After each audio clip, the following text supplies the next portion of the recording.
Oh mais non Vincent, je suis pas très loin. Je suis tout près de vous, à Sarre, dans la remise du petit train de la Rune. Regardez ce train mythique qui a 100 ans. Il est magnifique, son bois verni. Et puis tous les jours, eh bien, ce petit train, vous imaginez qu'il faut le préparer pour qu'il emmène les touristes tout là-haut à quelques 900 mètres d'altitude. C'est entre autres Kemen qui s'en occupe. Bonjour Kemen. Bonjour. Alors tous les jours, vous bichonnez cette matrice, cette vieille dame, j'ai envie de dire. Là, vous avez vérifié le niveau. En quoi ça consiste la préparation? Tous les matins, il faut qu'on graisse les axes de la motrice et qu'on vérifie tous les niveaux d'huile avant qu'elle sorte pour son service. Alors là, on a vérifié les niveaux. Maintenant, je crois qu'on va graisser. Juste racontez-moi, c'est un train à crémaillère. Ça consiste quoi, en quoi exactement?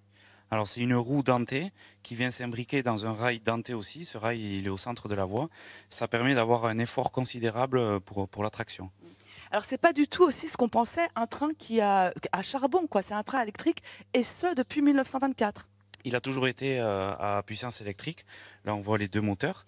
Et ces deux moteurs ont deux roues dentées et c'est la force électrique qui permet de gravir jusqu'à 26% la montagne. Alors vous en parlez comme si c'était une femme ou un enfant, une vieille dame qu'on bichonne, c'est ça? Oui, un peu comme un enfant, c'est nos petits-enfants ici. On en prend soin, on les nettoie aussi le matin avant qu'elles prennent leur service. Et grâce à Kemen et à toute l'équipe du Petit Train de la Rune, eh bien, on va pouvoir visiter ensemble cette rune, cette montagne, en tous les cas la gravir. Bah oui, vous imaginez bien que je ne suis pas restée à quai. Bien sûr que je monte dans ce petit train mythique, le Petit Train de la Rune. Et je suis avec le chef de train, Pierre. Bonjour Pierre. Bonjour. Alors on dit de vous que vous êtes les yeux du train. Pourquoi les yeux du train? Ben, les aides du train, tout d'abord, parce qu'en fait, les conducteurs du train sont à l'arrière du train et ne voient absolument pas, donc, du coup, la voie. Donc, Alors qu'est-ce qu'il faut surveiller?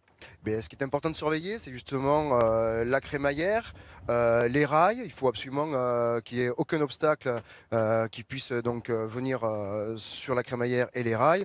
Et puis il y a aussi les piétons comme ceux qu'on voit là-bas ou les animaux qui peuvent perturber. C'est ça, hein, on a souvent des piétons qui peuvent traverser la voie. Également, ici, il y a beaucoup de potiocs, brebis, donc il faut quand même faire relativement attention.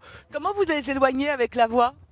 Ah, avec la voix, soit je tape comme ça, je leur parle et ils s'en vont, quoi. Qu'est-ce que ça fait, Pierre, sérieusement, de travailler sur ce train mythique, de profiter tous les jours de ce panorama exceptionnel? On s'en lasse ou pas? Non, je pense pas qu'on s'en lasse. Honnêtement, regardez, devant vous, voilà, hein, c'est quand même assez extraordinaire. Ça change tous les jours. Il y a des jours où on voit plus ou moins loin. Il y a des couleurs différentes.